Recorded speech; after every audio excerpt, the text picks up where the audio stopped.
শোন মিনতি, আমি কোনো এতিমখানা খুলে বসিনি। এখানে থাকতে হলে বাড়ির সকল কাজকর্ম করতে হবে। এত রাতে এসেছিস বলে বাড়ি থেকে বের করে দিলাম না। বাবা বাদল, বৌমার সাথে রাগারাগি করিস নে বাবা। আমি আজই জমি ভাগ করে দিচ্ছি, তুই বরং বৌমা যেটা চায় সেটাই কর। একদিন মিনতি রান্না করছিল।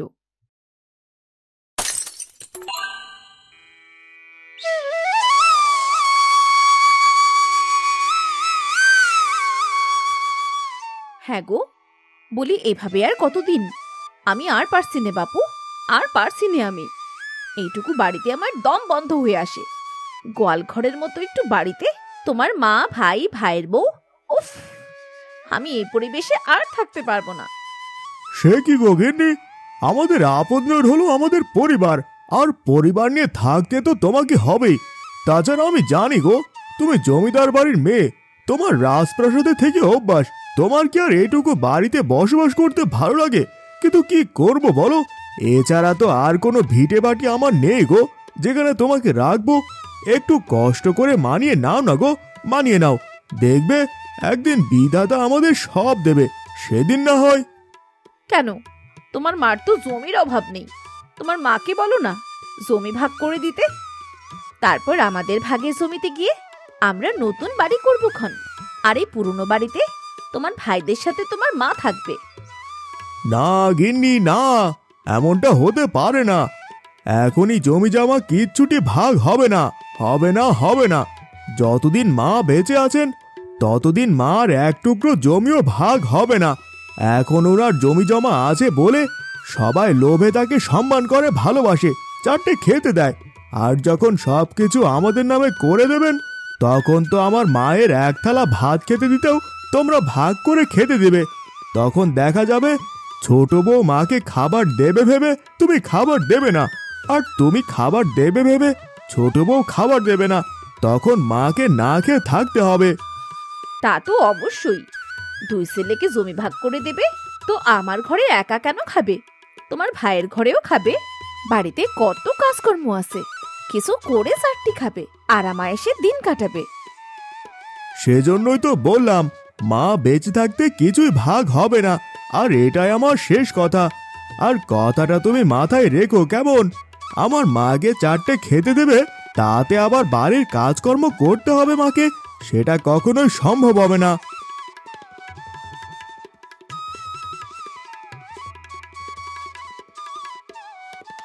ও দিদি, দিদি কি করছো গো? আমার চুলে একটু তেল দিয়ে দেবে দিদি। হ্যাঁ, আমি নাকি ওনার চুলে তেল দিতে যাব?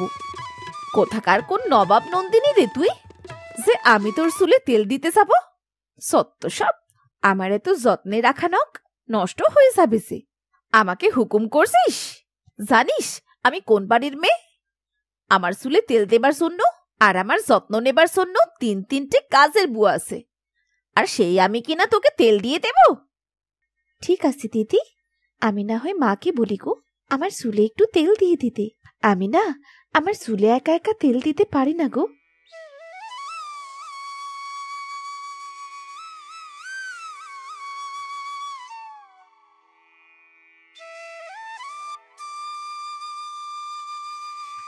জানো তো বৌমা, আমাদের যেমন খাদ্য ভাত তরকারি, ঠিক তেমনি আমাদের চুলের খাদ্য হচ্ছে গিয়ে তেল। চুলের বুঝি আমাদের মতো মুখ আছে? সেই মুখ দিয়ে তেল খায়? তাহলে চুল কথা বলে না কেন মা? শোনো মেয়ের কথা। দুজনের আদিক্ষেতা দেখে আর বাসি না। ও বৌমা, এসো, তোমাকেও তেল দিয়ে দি। এসো গো এসো, এত সুন্দর করে চুলের সাথে মিশিয়ে দেব না, দেখবে খন। আমার মাথায় আপনাদের ওই নোংরা হাত দিতে দেব? আপনাদের দেখলেই তো আমার কেমন যেন শরীরে শিরশিরানি দিয়ে ওঠে। কত কষ্ট করে যে আমি আপনাদের সাথে থাকি, কত করে বলি জমি ভাগ করেন, জমি ভাগ করেন। কোথায় ভাগ করবেন? কথায় তো কোনো কানই দিচ্ছেন না। আমি আর পারছি নে, আপনাদের সাথে এক ছাদের তলায় থাকতে আমি আর পারছি নে। মিনতির এমন কথা, এমন ব্যবহারে বুড়ির চোখ বেয়ে টপ টপ করে পানি পড়তে থাকে। আর রজনী তো মুখটা গম্ভীর করে সেখান থেকে উঠে চলে যায়। এ কি মা, কাঁদছো কেন? কি হয়েছে তোমার? মা, ও মা, মা গো, কথা বলছো না কেন মা? দেখো দেখিনি, চুপটি করে রয়েছে। আহা, বলবে তো কি হয়েছে। শুরু হলো আরেকটা আদিক্ষেতা। কাদের সাথে যে আমি বাস করি না, দুদিন পর আমার মাথাটাও চাপিয়ে দিয়ে শুননে কেন যে ভালোবেসে এর মতো একটা শাশিকে বিয়ে করলাম। উফ, এসব তুমি কি বলছো গিন্নি? আচ্ছা, তুমি মাকে কিছু বলনি তো? কি হলো বলো, কি বলেছো মাকে তুমি? আমি কিন্তু আমার মায়ের চোখের পানি মোটেও সহ্য করব না। তোমার মাকে আমি তেমন কিছুই বলিনি। তোমার মাকে শুধু জমি ভাগ করার কথা বলেছিলাম। তা তোমার মা তোমাকে দেখে ন্যাকা কান্না কাঁদতে শুরু করবে তা কে জানতো? সত্যি, তোমাকে নিয়ে আর পারি না। দিন দিন তোমার অহংকার যেন বেড়ে চলেছে। তোমার কিসের এত অহংকার বলতে পারো? মনে রাখবে মিনতি, তুমি একটা চাষির স্ত্রী, আর বিয়ের পর এটাই তোমার পদবি। তুমি তো ভুলেই যাচ্ছ, আমি জমিদার বাড়ির মেয়ে।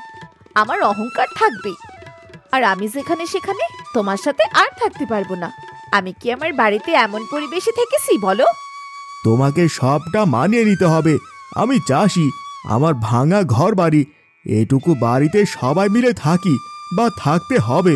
এটা তুমি আগে জেনে শুনে তারপরে কিন্তু আমাকে ভালোবেসেছিলে।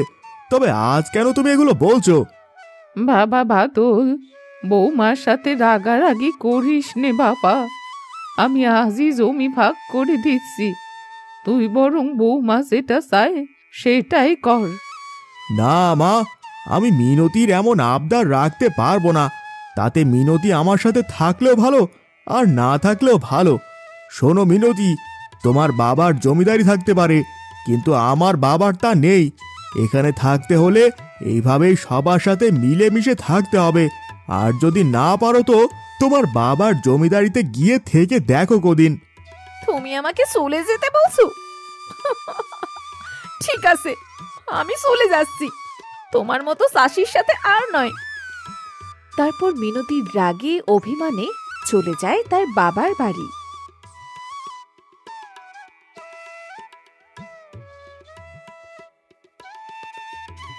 এই কি বাবা, তুমি এগুলো কি করছো? বাড়িতে তো কত কাজের লোক রয়েছে এগুলো করার জন্যে। মা মিনতি, তুই এসেছিস মা?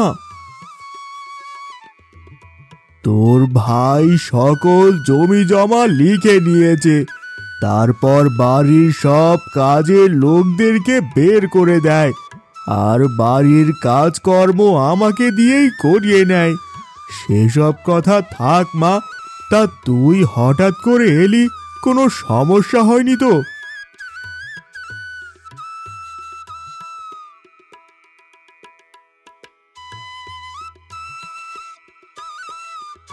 তুই ফিরে যা মা, তুই তোর সংসারে ফিরে যা।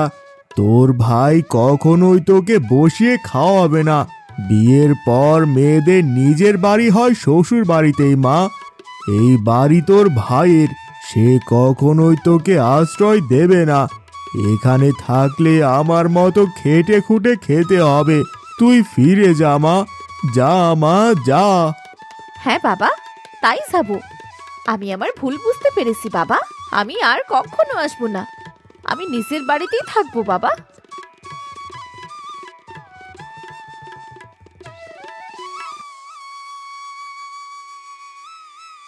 মা, মা, আমায় ক্ষমা করে দিন মা।